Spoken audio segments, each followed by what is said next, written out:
case briefs, and so much more. LSData's got what you're looking for.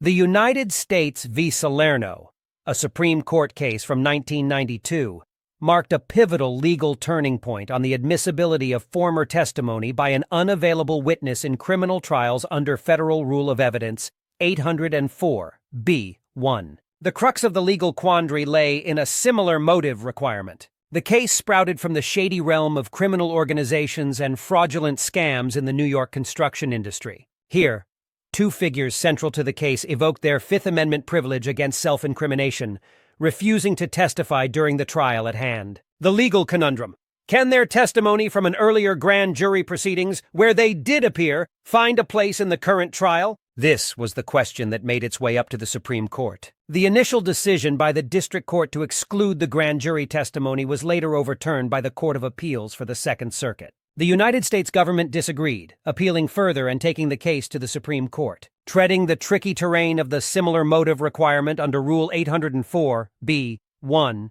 the Supreme Court sided with the government, effectively establishing that the testimonies of the two absent witnesses can be admitted only if this requirement is met. The Supreme Court clarified that the United States had not forfeited its objection to admitting the grand jury testimony by just hinting at contradicting evidence about Cedar Park. The court underscored that Rule 802 and its attendant exceptions had to be strictly adhered to, thereby setting the tone for future cases. Concluding the case, the justices remanded it back to the Court of Appeals, decisively rejecting its previous interpretation of Rule 804(b)(1).